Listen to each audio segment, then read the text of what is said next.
Hello, beautiful beings. I'm so glad to present another interview today with my dear friend and mentor, Danielle. She's known as a modern shaman and has the group Modern Shaman on Facebook. She's an author as well, and a business coach for spiritual entrepreneurs and healers and lightworkers. Danielle, I'm so pleased and happy to be here with you today. I'm so happy to be here with you. Thank you so much for having me. Oh, it's amazing. It's a pleasure. And I mean, I did a little introduction, but I think you can explain it better. And so would you just give the viewers who don't know you yet a little bit of a background story, who you are, where you came from, and what you're doing? Sure. So I was somewhat of an unwilling light worker my entire life. I always felt the unseen energies. I grew up in a hereditary family of shaman and medicine people, but I didn't ever want to do it as a career. I had different things. I thought I was going to become a university professor and an author, and I was a publisher for 25 years, but I never left it behind. So I saw clients by referral through the pandemic. And then when everything changed, the universe just moved it out of my way. Was like, here, everything else you thought you should be doing. And it came together like that. My business took off. I reinvented it as a new brand. Modern Shaman wasn't a brand before 2020. And it's grown to multiple six figures. And the work in a very short time, and the work that has come through in that very short time has been awe-inspiring to me. And it's so obvious when you do what you're meant to be doing with your energy that it just takes on a life of its own. So today I have a beautiful community called the Modern Shaman Community, where we get together and I offer energy workshops. There's lots of teachings in there. And it's a beautiful community. In this world, one of the things that I really want to create more of is connectedness, especially for those of us who feel that we're a little strange or different or don't fit in, but there's always people to hold you and love you. And my goal is to have everyone realize that those gifts that maybe they didn't feel like made them fit in high school or work, or maybe even just the outside world there, that is really deeply needed, that we can create around that. Mm. That's so beautiful. Such a beautiful message and also mission. So were you always aware that you had those gifts, or at which age did it started popping up for you? I wouldn't have called it anything else. So since I grew up in a very intuitive and tribal family, it was not unusual for people to talk to things that weren't people, right? Yeah. Like have respect for everything being sacred and everything having a spirit or energy, right? So I would sit out as a kid in the forest. My parents had property with lots of trees, and I would sit out there and talk to stuff. Like I would talk to the forest, the spirit of the forest, and I would see I would see, I wouldn't say people that weren't there, but I had this faint image of people. And it was very normal to me. And I would talk to the ducks and I would talk to the horses, just like I would talk to people. And thought nothing of it really, until we moved from Seattle to Oregon and in Hawaii. So my dad was partly in Hawaii and in Seattle. So when I was in Hawaii, it was not unusual at all for people to do that, right? There was a sense that we're so connected. When I moved to Oregon, it became very clear to me that I was different. Yeah. And people made fun of me. And I had a scary experience in high school where people were messing around with Ouija boards, and then everything blew up in my house. Things would move. In fact, I still have the dragon lighter that was sitting on my table because I was a smoker in high school, which is actually kind of a funny segue, but that's how we often close down psychic gifts, is with addictions of sorts or things that slow them down, dairy, all fine things in moderation, but they do slow down the ability. I don't know about smoking, but we can go there. But it slowed down the incoming messages that were really powerful, and it frightened me. Even though I started about 13, it's pretty common for people around puberty to start really coming into spiritual power, though some very young children will have very clean kind of premonitions or voices or connections. They'll see things, and then we do often get told to slow it down because that's not healthy, it's an imaginary friend, whatever. And I'm not saying that that doesn't exist, but Yeah. it's also knowing when you're feeling it, it makes us question our reality. So that I kind of packed it away and went, well, that's cool. I'm interested, but I was not really available until I was 27 years old. And Yeah. I just, after it set off a lot of that, all that disconnection created anxiety because there was nothing safe here and there's nothing safe out there. And I had to find a way back to self. So that's how I got back into it, was I needed support. And I started studying Buddhism. And in doing meditation, it was obvious that what I had seen as a child was incredibly safe. Yeah. Mm-hmm. I find it to be common that a lot of people, just as you described, go through this kind of phases, or like this stage of disconnection after being so connected from a young age on. And then there's just the phase of kind of shutting it down and being lost for a while, like just putting this huge part of self aside, losing one's real sense of self. And then after some crisis and some years, and maybe also the factor of some readiness that just needs to come online, like just the maturity in a sense to really be ready again to integrate those, as you said, kind of unusual parts for some people, really reintegrate it back and to realize, okay, but this is a huge major part of who I actually am. So it's interesting that it seems to also like be common. Just so if someone experiences themselves in a phase of disconnection, just to be aware that's not abnormal. It's kind of a process of maturing enough to really be ready to integrating all these parts, and then to really step in the beautiful work you're able and meant to do, maybe, right? Yeah, I think there's usually there's that moment where I can pinpoint the moment in my anxiety. I was like, if I don't solve this, this doesn't end well for me. Like, Yeah. I'm not saying necessarily like ending my life, but I knew that if I didn't figure it out, I wouldn't have the key to any kind of happiness in my life. And it was January. I remember seeing a hawk thinking, that's real. Like doing circles on thermals, right? And I thought the energy of that feels more real than anything here in my life. Oh, yeah. So there's got to be something. That call felt so pure and resonated to me. And it's really common for people to have. That's why they have puberty as a time when spiritual awareness tends to wake. Also, having a baby, a lot of women will say, when we get in that energy of carrying a child, of like, I feel so much, because you are connected to life in a different way. Yeah. Or when we lose, through the end of addiction, often what we're seeking is that connection or the denial. It's both the denial of the truth and the connection that we're feeling. It's just, we don't know how to get there. Right. I've had my own struggle with addiction. So going through, drinking too much and eating too much and smoking, like all of those things, were like, there's more. I feel it when I play guitar. I feel it for those of us who are creative. I feel it when I run. Why can't I feel it all the time? So I set out to find that.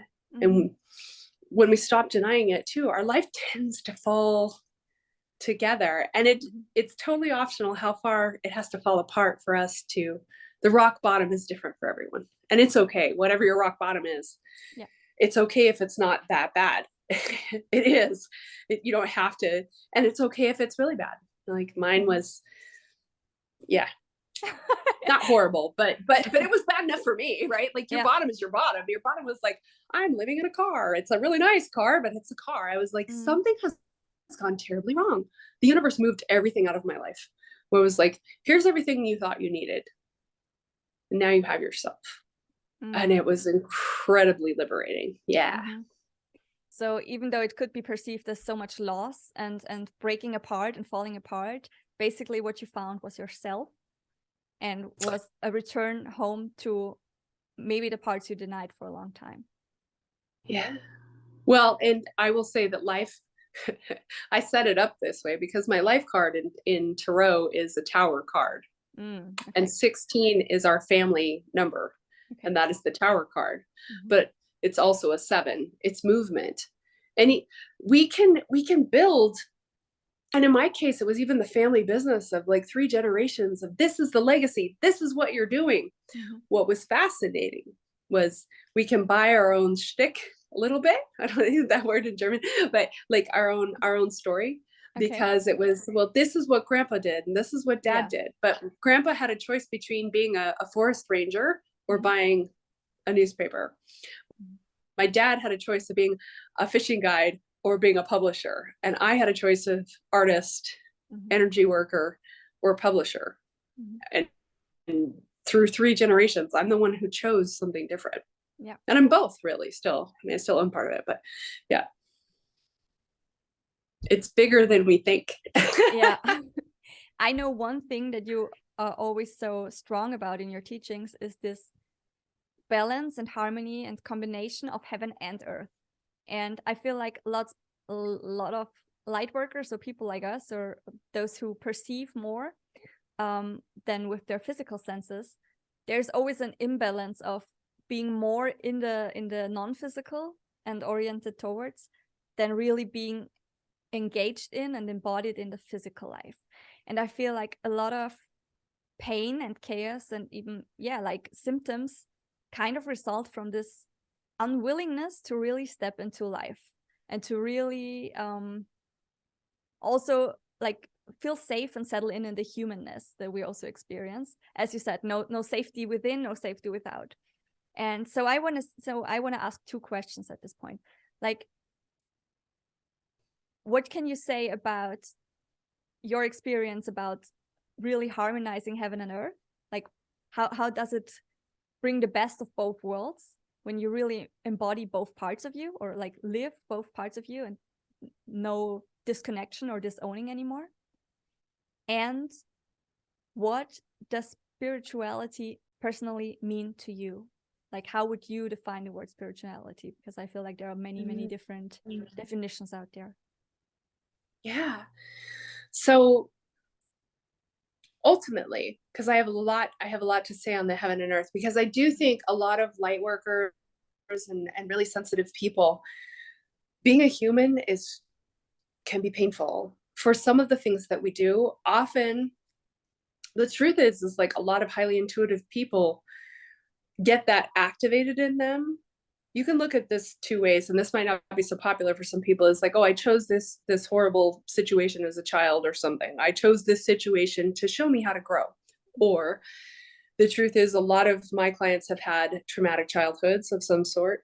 And when you learn to track your surroundings all the time, you activate the intuition that's latent in a lot of people. So you can look at either way of coming into it. And this is what I see is, maybe it's both, right? So I don't pretend to have every answer to the universe by any means, but what I know for me to be true is that I wanted to escape the pain of the physical body, because there were things about it that were incredibly loud, uncomfortable, physically uncomfortable, right? So a lot of disease and illness, which is unrest in the soul, a lot of the times taking up space in the body, then force us more into disassociating into light work. But the best part is, food is human. Swimming in the ocean is human, right? There's so much, but we get to make lovers are human. We get to love the human, because this is, if we just go through like locking ourselves in a box and then floating, which is that's why I stepped away from Buddhism, as much as I love it.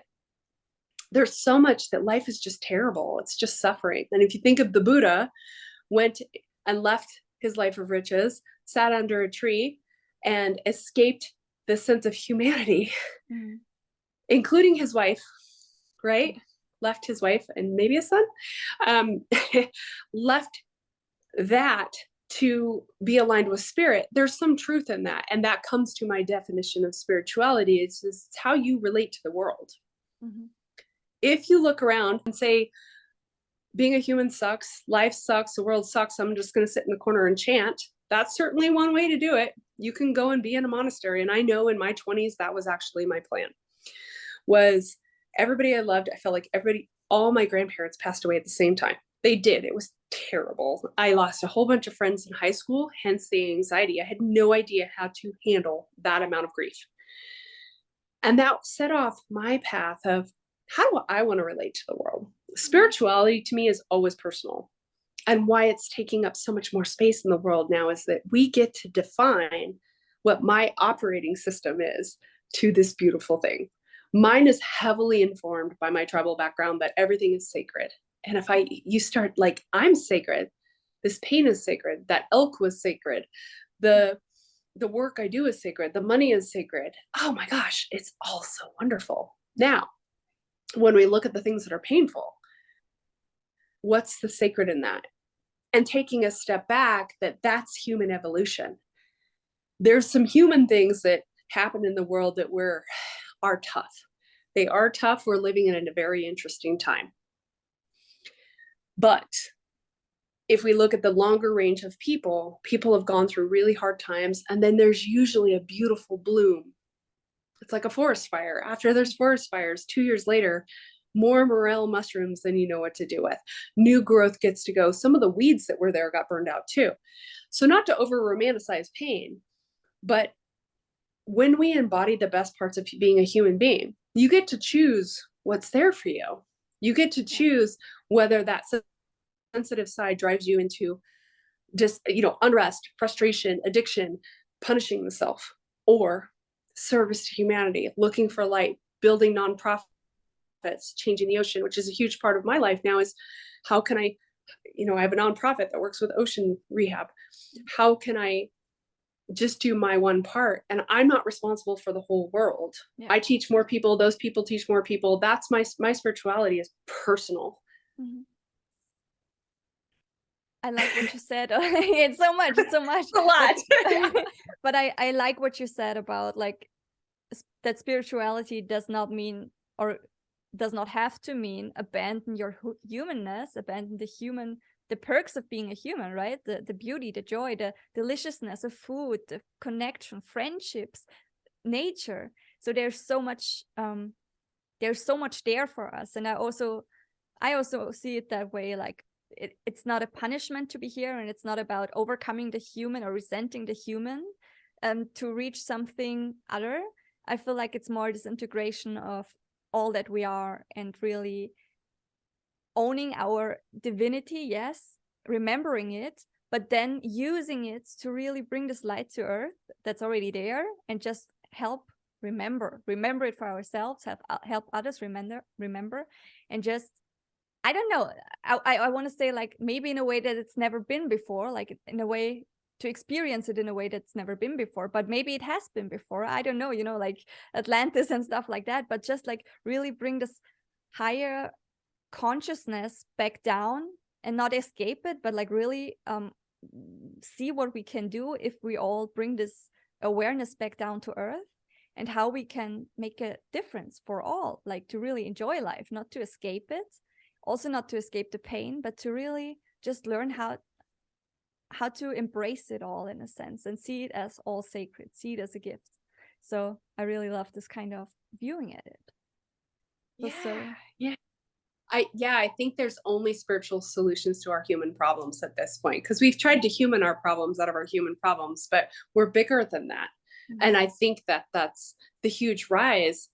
It's funny how at the same time we're seeing what's the word?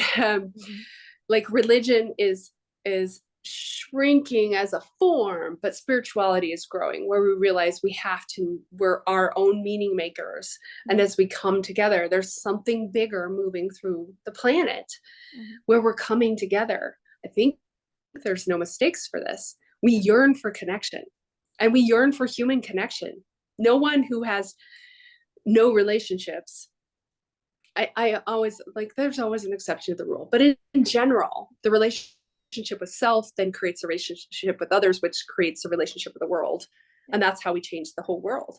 And the more we can be at home in our own bodies and divinely connected, I do some crazy work like this, but online where we bring people together. And isn't that so cool that we don't have to, we're connecting over space and time, and even us, we're in totally different parts of the world.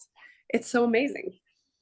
And it's also kind of a replica of what we're doing in the energetic work or mediumship work. Like we're doing the same, but now via computers and internet as well. But there's also the innate abilities where we can do that just with our own consciousness. So that's so exciting. I have long said that technology is just emulating what we actually can do. Yeah. We're finding a way for non-psychics to be psychic by relating via social platforms. We're like, oh yeah, we got to do it. We found a way to create human things that do what we do spiritually. It's so great. Yeah. And how amazing that we can remind them, hey, but you got this gift already inside of you. You can even more tune into your own intuition.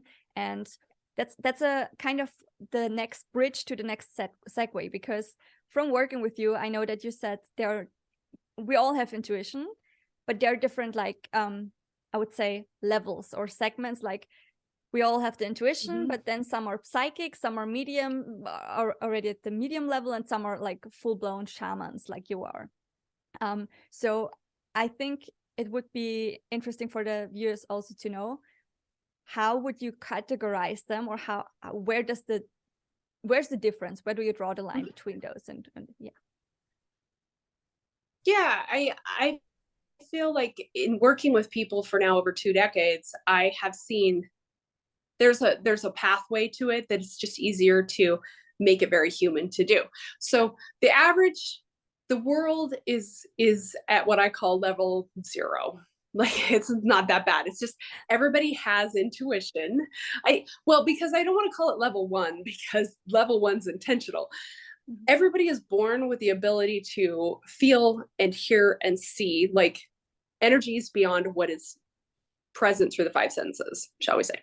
Right? That's what I call that, where people get the occasional download, or they get a hunch, or they get a nudge, but it's not intentional. So it's not, dismissive to say it's level 0, but that's kind of where the world is if I had to pick it. So level 1 being knowing the self and being able to read your own work, right? Intentionally saying, I want to understand, I need information, I need guidance. And so in knowing level 1, we understand ourselves, how our own energy works, what it feels like, is my base operating software. Like, what do I feel like? So level 2 to me is what we call psychic, which is you can read someone else. You know yourself well enough that you can go, oh, I see this for you. Yep. Level 3 being mediumship, which is I not only can read you, I can read the energy of the plant, the building, the energy. We start taking it to non-people, to animals, to I think, animal communication really is right in there with mediumship, because you're working with something that's not the person in front of you. Yeah.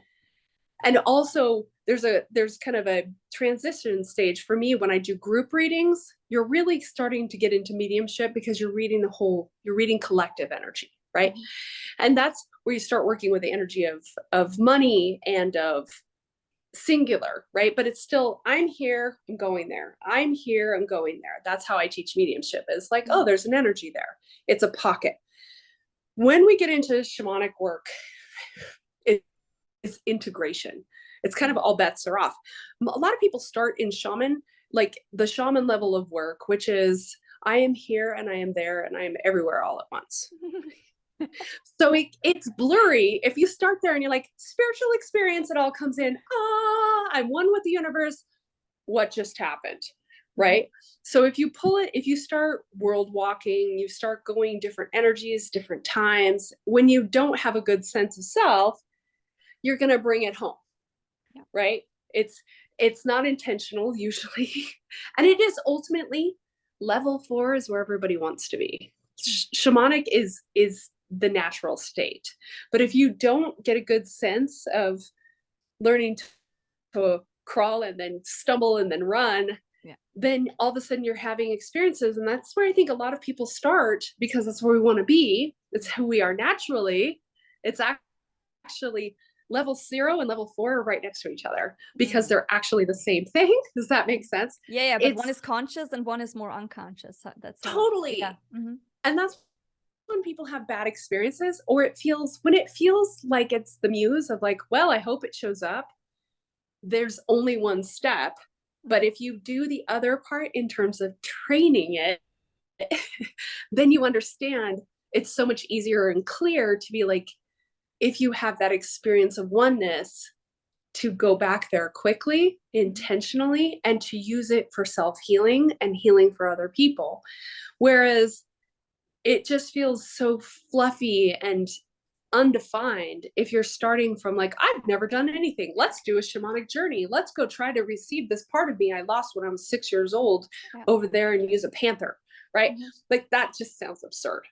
But it's not when you realize like, oh, it's me and there's a part of me that is stuck in time. When people have manifestation blocks, that's exactly what's happening is there's a part of you that's still having that horrible experience of the car crash when you were 6 years old that says, I'm trying to deal, I'm trying to deal, I'm trying to deal. And it is actually energetically stuck in 1976, right? And the older you are, if you haven't cleaned that up, the more parts of you might be over there. So that's where the integration of shamanism is so powerful, and why I think it's on the rise is people are like, it feels a little bit like a party trick to be like, oh yeah, let me talk to some dead people because well, what are you going to do now? And I'm all about the integration because when we come back to self, you're so powerful. Everything is available. Everything is available. Exactly. So that makes a lot of sense. I just want to recap to see if I really like got what you were saying. So basically from psychic and medium to really go to shamanism, it's just a state of integration and how conscious you are at what you're doing, and really not losing the self, the personal self, while you're expanding to even bigger truths of self, meaning connecting with all parts that are a part of you, and ultimately with all parts that there are. Because like shamanism is like, oh, I'm big, I'm endless, I can connect with whatever I want. But then also being conscious enough to really bringing it back to your own human avatar and not getting lost or crazy or sidetracked or imbalanced in between. That's a great way to say it, because because then when you realize there's realms, like we use directions as much as we use directions, like the west is over here and it has an energy, the east is over here, it has an energy, the north, the south, the above, the below, and then right here. So there's 7. If we just say, well, it's all energy, I am one with the universe, I'm right here, you're like, great, then I'm fine. And then where that doesn't work for our current level of consciousness is, I am one, we feel that, but then we still have worldly problems, right? We're not there yet. And so another part of this shamanic work is to dive into the myriad of realms. Like time is stacked like this for me, that it's all happening at once. And that is such a mind-blowing experience of like, you're actually in the place where everything is happening around you. And if you start diving into time traveling, and I mean, people do everything from it doesn't work to get a little loopy. And people have lost themselves, not to be like, that's why I'm not anti-plant medicine, but people use it as a shortcut to level 4 to be like, I'm just going to be one with everything. And then they go, and that's why they have to puke everything up, right? That's why it's a purgative. They're like, hey, I'm going to take the plant says, the frog says, I'm going to take this energy off of you that's your human knowledge so I can open a vessel for you and have it all come in. It's a big experience. And people spend years sorting that out. I have no problem with it, other than people right now are trying to use it as a shortcut to knowing self. And I think it's fine. It's just a really, I like violent. Puking your guts up for 4 hours isn't a nice experience. It's just not. The purgatives are, even if it's frog and it's fast, there's lots of, or psychedelic, there's a lot of mushrooms and stuff right there. You're always still trying to find the thing that's always available. And it's available. Right. I mean, I intentionally go to spaces and have set in intentionally, like I want to connect for a longer period of time and see what I don't see. Mm-hmm. That's true. That's still a spiritual quest, but I also want to be able to access. I'm practical. I'm pragmatic. I want to be able to access it when I'm on an airplane, when I need it. I'm like, okay, we're in Denver.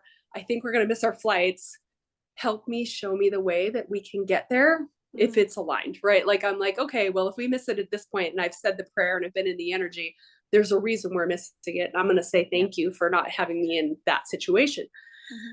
But yeah, the shamanic work is endless, and it's endlessly unfolding for the people who are in that space of I want to understand and bring it to the human and go back in and out, and how you safely hop times and worlds and energies. And how you really allow yourself this integration phase, right? Like really not overwhelm the system. I mean, especially if you are already like on a quest, and if you are already very sensitive and open in nature, then I feel like stuff like plant medicine. I never did plant medicine in this sense, like no ayahuasca or anything, but what I did once was holotropic breathing, and I had no clue what I'm getting myself into. And because I'm already that open and thin and sensitive, whoa, like, I mean, I passed out, like full blown passed out, because that was too much there's already so much information coming in, and then it was like too much to process for my human and for my nervous system. So I feel it makes a lot of sense, and it's very important what you just said about you don't have to like go to graduation day right away. You can just really allow yourself the time to like really go through the processes and integrate and grow at a natural pace that is really good for you. Like there's no race you have to enter. You can just really go with your body, go with your nervous system, and just be present with what presents itself to you right now, and what can you learn about this situation, or what can you learn about yourself through the mirror of this situation. So you don't always have to fly out there and go full pace. Well, there's a certain amount of escapism, like we talked about, like denying the body to go all the way to heavenly energy, and then you just want to stick there. But people can, I mean, that is why people have gone a little like checked out permanently. Like when I don't use the word crazy lightly at all, but when people become in the other realm and they're like, but this is great, we're never coming back. But you agreed to do human. And I was just standing here as we're talking about it. That's the beauty of heaven and earth, is the human is the in-between. Mm-hmm. It really is, because you're not as dense as the planet. You're not dirt, not yet, right? And I think that there's something to be said that now people, kind of grim, but more people want to be cremated and integrated back to the nature, and or funeral pyres at one point, whereas we for the longest time put them in the earth. That's a slow way of reintegrating with the energies of the planet. So I think there's something, and then our weird, I don't know why I'm on this weird thing with death, but like but think about when we for the longest time we're like, no, preserve the human because the human's so special, and we're like, well, wait, we're not releasing the energy back, like where we used to do burials of people would wrapped in something soft and beautiful with their things and then reintegrated. Right? We're always looking for integration. Even as a human, we're looking for integration with the self energy, with a way that feels good to the human, because otherwise you can sit in the forest and say, I'm just going to chant and I just need water and then dew of the universe leaf, and I'm just going to breathe and be a breatharian.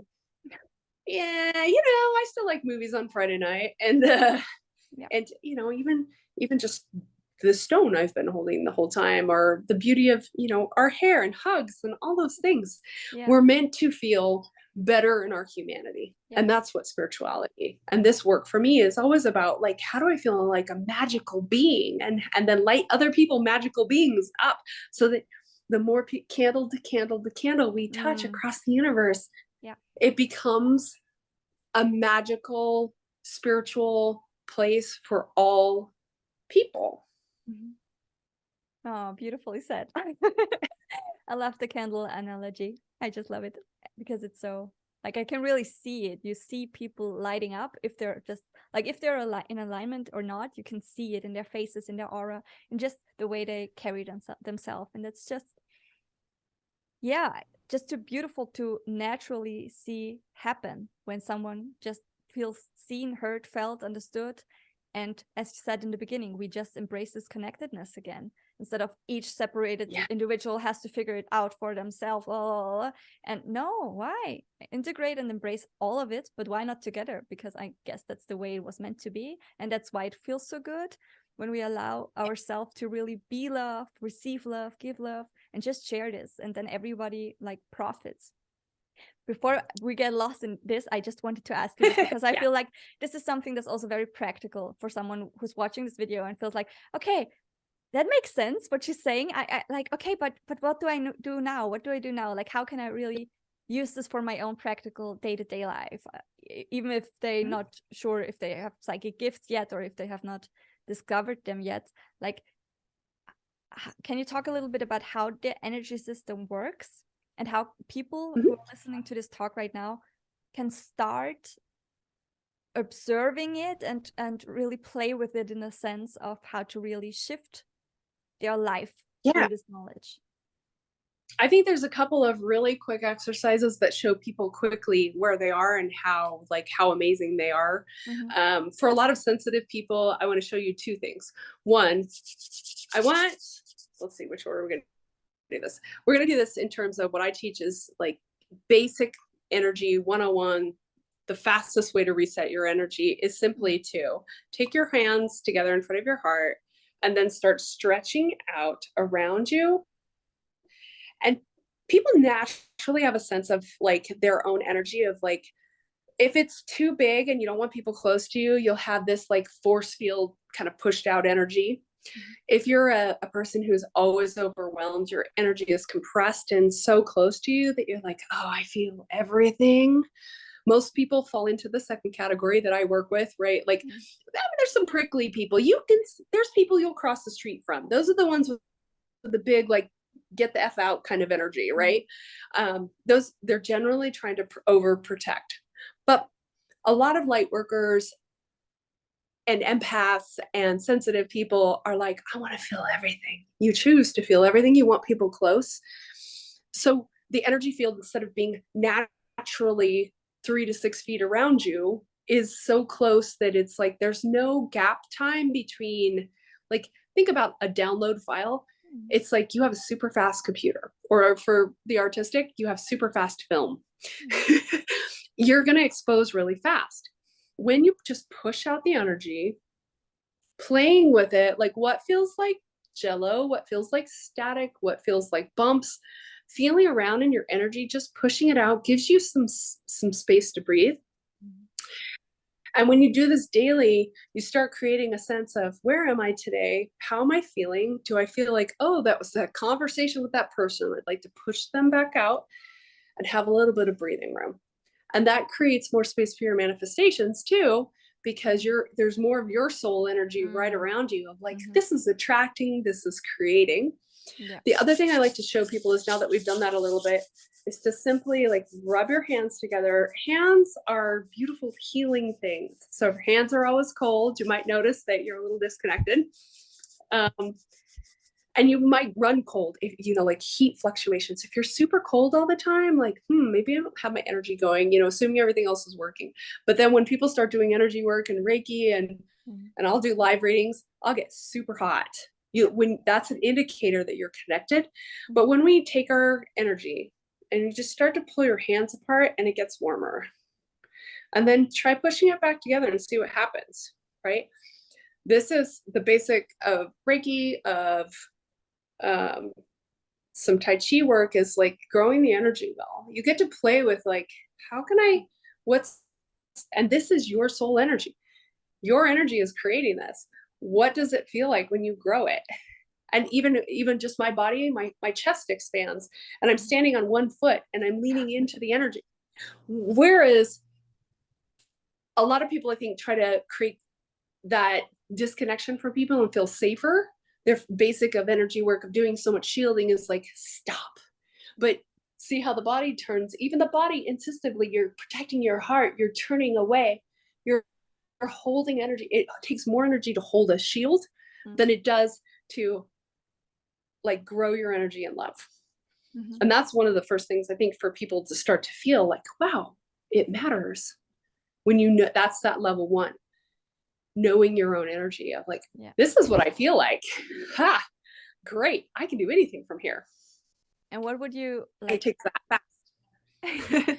What would you suggest people who are afraid of their own space, like those who never had it, and when they do this practice the first time maybe, and they experience the self and they're not used to it, or maybe they weren't allowed to do it, I tend to see people shut back down again because it's kind of new, because it's kind of scary. I don't know, this kind of like not allowing the self the space and always trying to latch on or tap into others' greatness because they can't see it in themselves yet, because they don't really are able to hold their own space yet.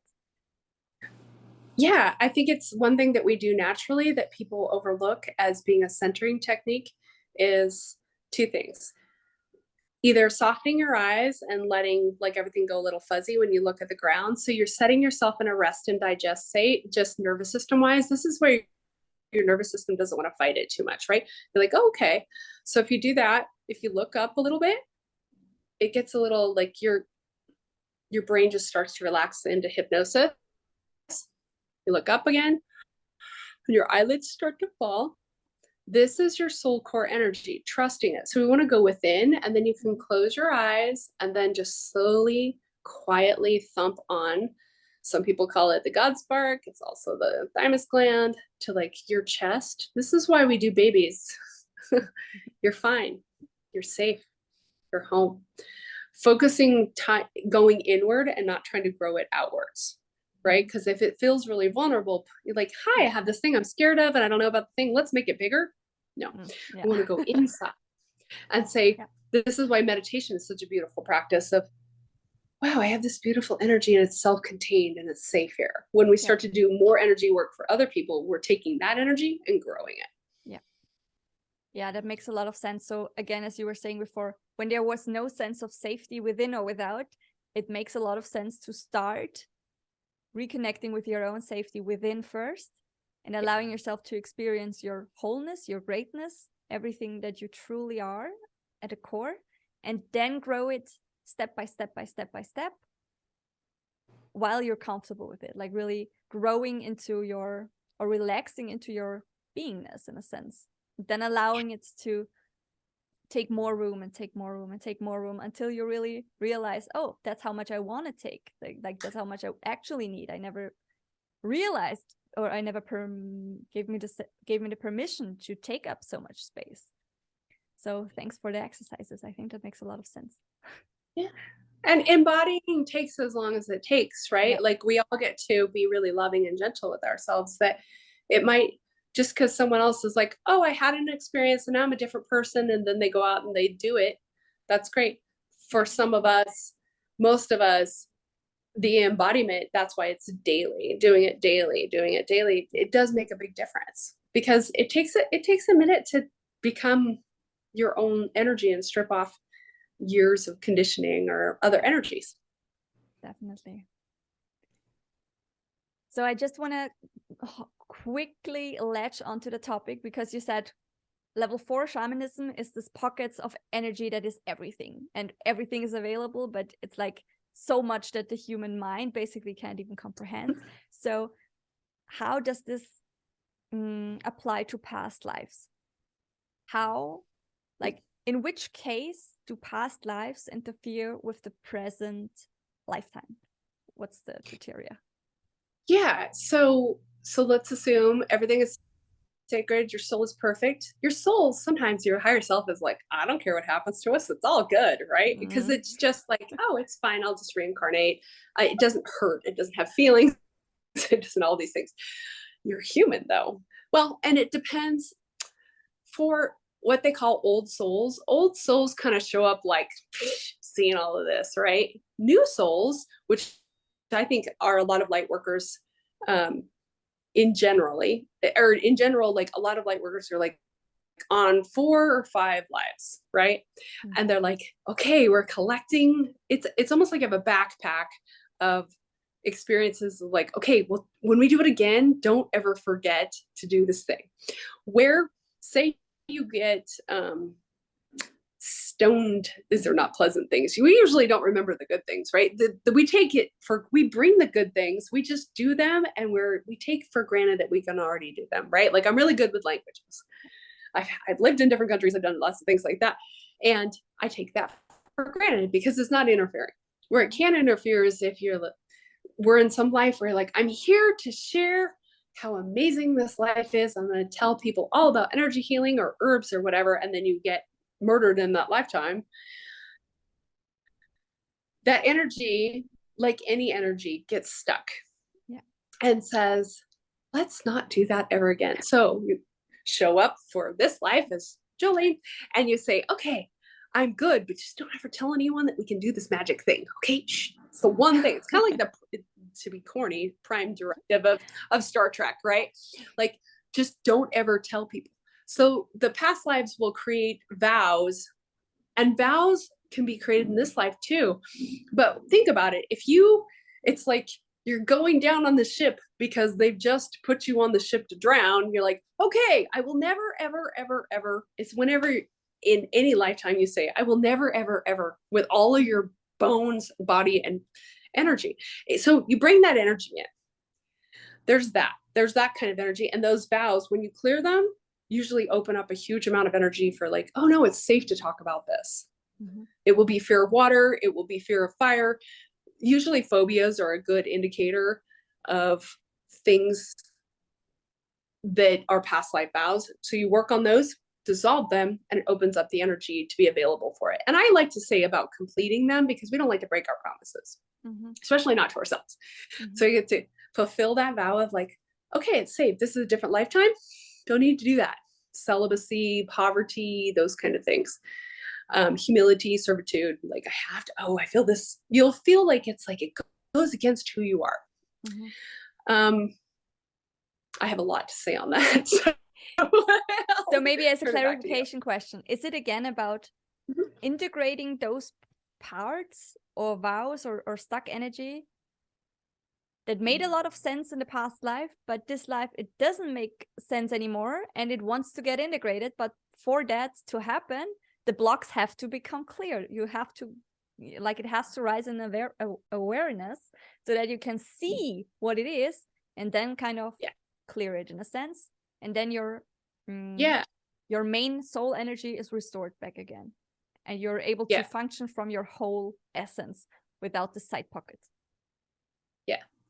Yeah, and it kind of depends. This is where lives get weird, is that it can be a sense of like persecution. So I had a whole bunch of, I personally, let me give you an example. I think it's easier to see. So I had a life of like, for me to make money, somebody has to die. I was like, that's an interesting thing. Like, unless you're actively a criminal, like a hitman, why would that ever come up in this life? It's a weird thing to say, right? Yeah. Like, why would people die if I make money? And then I was like, okay, so I'm going to work on this. So I sat down and I got, grounded my energy, and I started to do a session on like, show me where this is showing up. And I did a bunch of work on the heart chakra, and I saw the whole thing play out where it was a man in a life who did indeed make money by robbing and killing people, right? Like marauding deserts. And then they took my wife and they killed her because I killed them. And I was like, it was so clear. And in witnessing that and making peace with her, and it was the first time I decided to come back as a woman, right? After that life, it was actually punishment. My lifetime after that was insane asylum, where my own brother put me into an insane asylum, and I could see, and they said, you're crazy for feeling all the things. So one of the other things in my life was, you're crazy if you talk about these things. Wow. When I did the work on resolving those, it made it so much easier to talk about them. Yeah. And that's how they showed up. They showed up as like, people are going to think I'm crazy if I talk about this. Yeah. And it was very much asylum energy. And I had a strange, whenever I would see a straitjacket, I would panic. I've never been in one in this lifetime. I promise. Just maybe the mental ones. But those are some of the fears, or people who are terrified of crossing water. They're like, I don't know why, but I know I'm going to drown. Those are usually past life ones. And so where that came out of was, for me, it was like a crack in the heart. I felt it. It was like a crack when the energy broke up, because it was an actual, they become crystallized energy that's like, don't forget. It's like you put a post-it in your heart that says, don't forget to do this next lifetime. I'm giving you lessons. But as we know, not all the lessons that we give our family or ourselves are appropriate for the time, right? So if you grew up in the Great Depression, you might store a lot of food, like my grandparents. Oh, don't ever eat anything. Well, we're not at war right now, so it changes a lot. It makes a lot of sense, I think, just to have this in your own awareness, and to really, when you're looking at your life, or you're looking at some irrational fears, as you said, or symptoms, to keep in mind that this is just an option, that could be a possibility, and that even if the root isn't in this life, there still is a root, so it is justified. There is a sense of, okay, I'm not crazy, I'm just remembering something, even if it's not from this lifetime. And mostly, like, we had this happen with me as well, like when something pops up from a past life and you're sensitive to it and it comes up over and over again, I feel like it has to be like, it just begs for resolution. And when you do that, it shifts, it changes. So, okay, that's interesting. Thank you for explaining that. You're right when you say it's a maturity level, because you really are. You're so good to yourself in a sense. Like, we're always protecting ourselves. If we can't deal with it, whether it's a repressed memory of abuse, which happened for me in my early 30s, I was like, oh, I totally remember that. And my brain was just keeping me safe until I was okay to deal with it. And then it popped like that. Same with past lives. When you're ready to let go a vow of poverty or celibacy, or you can usually see it playing out in your life of, like, if you are going for something 100% and it's not happening and you feel like it's aligned, it bears looking at.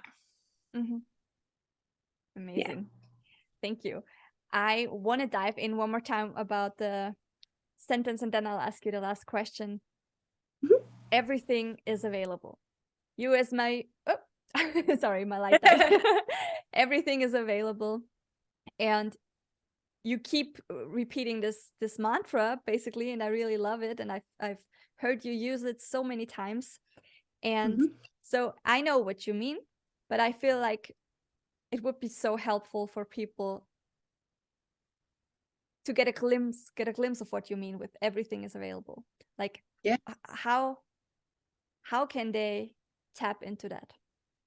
So it's partly that level for shamanism, is that once you realize that everything is happening at once, and it's like the moment, when you have moments like right now, I want you to envision wherever you are where you are, and you're breathing air, and your plants are growing, and my couch is here, and my candle's burning.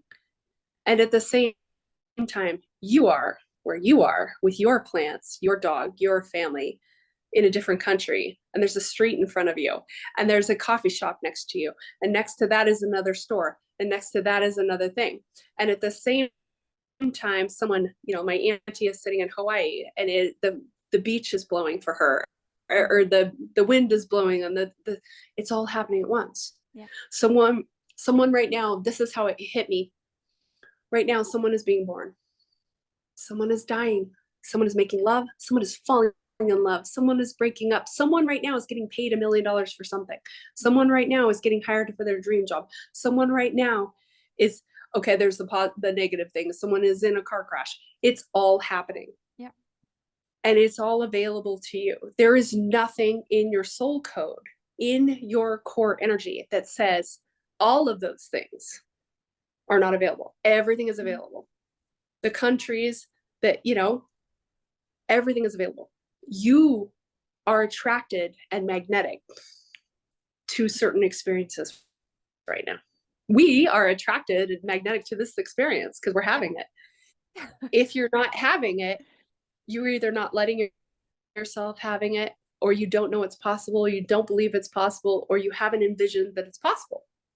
But whether it's becoming, a food truck vendor for vegan cupcakes in the Philippines, random, right? Or becoming the next president of the country, or becoming an entrepreneur, or becoming a full-time artist, or becoming a teacher, or becoming a mom, all of those things, those are options. And when you see them as pockets of energy that you can communicate with and relate to and draw in, then you understand it really is all available. And then how are you not choosing it or blocking it? Oh, beautiful. I'm soaking in its words. It was so like making my heart buzz, and I really felt every word. So I feel like that's extremely important for people to hear right now, and to remember, and to also feel justified in their calling and in their in their yearning for a beautiful life that is calling them. But so many of them don't feel like it's available, or don't feel like it's possible for them specifically, or they don't have what it takes, or they are not good enough, or whatever.